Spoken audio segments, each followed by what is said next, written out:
कि जिस समय वोट डाला जाएगा तो एक वोट तो ये डालेंगे अपने अपमान का जो धोखा दिया है, और दूसरा वोट साइकिल की रफ्तार बढ़ाने के लिए वोट डालेंगे।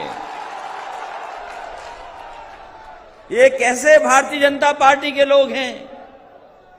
एक तरफ तो हवाई अड्डा बेच रहे हैं, दूसरी तरफ हवाई अड्डा बना रहे हैं। बताओ आप इनकी बातों पे भरोसा करोगे कि नहीं करोगे? कौन भरोसा करेगा इन पर? ये सरकार का हवाई अड्डा बिक गया, सरकार एक हवाई अड्डा बना रही है, और ये हवाई अड्डा किस लिए बन रहा उसका गणित मुझे समझ में नहीं आता। जब मैंने जानकारी हासिल करने की कोशिश की, मुझे वो समय याद आया जब भारतीय जनता पार्टी के लोगों ने कहा था कि ये गरीब हवाई चप्पल पे चलने वाला हवाई जहाज पे चलेगा। बताओ हमारे गरीब भाइयों, कितने लोग हैं जो हवाई जहाज पे चल लिए हैं?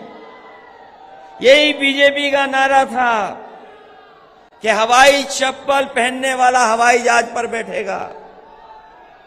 हवाई जहाज भी बेच दिए, हवाई जहाज जहां खड़े होते हैं वो एयरपोर्ट भी बेच दिया। और जो हवाई जहाज के गणित समझेगा वो सोचेगा क्या गणित है हवाई जहाज का? जितने भी एयरपोर्ट बने हैं सब घाटे में हैं। दिल्ली का एयरपोर्ट कई हजार करोड़ में घाटे में है। जो हमारी सरकारी हवाई जहाज यात्रा करने वाली एयरलाइंस वो घाटे में, 60,000 करोड़ के घाटे में। हम लोग यहां से गिनते चले जाएं, आप बलिया और गाजीपुर पहुंच जाओगे, रुपया नहीं गिन पाओगे कितने घाटे में एयर इंडिया का हवाई जहाज है। जो प्राइवेट चल रही है वो भी घाटे में हैं, जो एयरलाइंस चल रही सब घाटे में हैं। तो सोचो, एयरपोर्ट घाटे में, हवाई जहाज चल रहा है वो घाटे में, तो ये भारतीय जनता पार्टी का गणित क्या है जो मुनाफा लोग कमा रहे हैं? क्या मुनाफा का गणित है? कोई समझ में आए तो समझाए हमें कि आखिरकार क्या गणित है इसमें। एयरपोर्ट घाटे में, हवाई जहाज घाटे में, सरकार एयरपोर्ट बना रही है, गरीब चल नहीं सकता। ये एयरपोर्ट इसलिए बन रहे हैं कि जिस समय एयरपोर्ट बन करके तैयार हो जाएगा भारतीय जनता पार्टी इसको भी बेच देगी। ये शिलान्यास हो रहा इसलिए कल ये एयरपोर्ट इनको बेचना है। जिस देश में चीजें बिकने लगे, सरकारी संस्थाएं बिकने लगे, तो बताओ हमारे गरीब चौहान समाज के लोगों, जो बाबा साहब भीमराव अंबेडकर जी ने हमें अधिकार और सम्मान के लिए जो संविधान दिया था, अगर सरकारी चीजें बिक जाएंगी तो बताओ आने वाली पीढ़ी के भविष्य के बारे में क्या होगा? उनको नौकरी कौन देगा? उन्हें रोजगार कौन देगा? अगर सरकारी संस्थाएं बिक जाएंगी तो कौन देगा आरक्षण? कहां मिलेगी नौकरी? कहां मिलेगा रोजगार?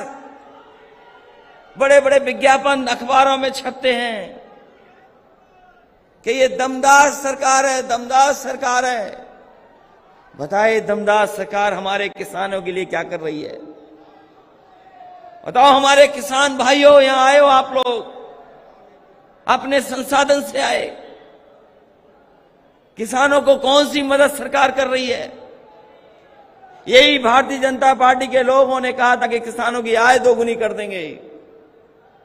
आप तो गांव के रहने वाले हो, खेत में मेहनत करते हो, पसीना बहा करके फसल तैयार की। बताओ धान की किसी को कीमत मिली है कि नहीं मिली? बताइए। धान खड़ा खड़ा ऐसे ही बर्बाद हो गया। किसान भाइयों बताओ कहां धान की कीमत मिल रही? और जो खाद खरीदने गए, बताओ लाइन में लगे रहे आप, क्या आपको खाद मिल गई? डीएपी मिल गई क्या? जब बीज महंगा हो गया, डीजल पेट्रोल महंगा हो गया, खाद महंगी, कीटनाशक दवाइयां महंगी, बाजार में कोई पूछ नहीं रहा आपकी फसल को, तो किसान हमारा कहां से खुशहाल होगा? कोई रास्ता हो तो बताओ, कैसे खुशहाल होगा? और जो डीजल पेट्रोल महंगा हो गया, आपको कीमत पता होगी क्या? 100 के पार हो गया पेट्रोल के, नहीं हो गया सबको? और जिस समय महंगाई डीजल पेट्रोल की बढ़ती है, हर चीज महंगी हो जाती है, आप महंगाई को रोक नहीं सकते। कोई महंगाई रोक सकता है? ये भारतीय जनता पार्टी के लोग जो बड़े बड़े उद्योगपतियों की मदद करना चाहते हैं, वो कभी भी महंगाई नहीं रोक सकते। और आज जो बेरोजगारी है, महंगाई है, उसका कारण भारतीय जनता पार्टी की गलत नीतियां हैं। हमारे गरीब को पीछे कर दिया, नौजवान का भविष्य कुछ नहीं। बताओ नौजवानों, कहां नौकरी है आपके लिए? अगर नौकरी हो तो बताओ। और इधर पढ़ाई पूरी चौपट हो गई, बच्चों की भी पढ़ाई बर्बाद हो गई। इतनी पढ़ाई लिखाई कभी बर्बाद नहीं हुई होगी जितनी भारतीय जनता पार्टी की सरकार में पढ़ाई लिखाई बर्बाद हो गई। कोई नहीं पढ़ पा रहा है, ना अच्छी शिक्षा दे पा रहे। और अगर शिक्षित भी हो जाए नौजवान, तो ना उसके लिए नौकरी है, ना रोजगार का इंतजाम है। कहने को तो दावा कर सकते हैं कि देश की सबसे ज्यादा नई आबादी यहां है, लेकिन इस आबादी को नौकरी कहां मिल रही है? हमारा किसान देख रहा है कि कैसे खुशहाली तरक्की आएगी। गन्ने के किसानों का बकाया है अभी तक, गन्ने का किसान का बकाया अभी तक सरकार नहीं दे पा रही है। डीजल पेट्रोल तो महंगा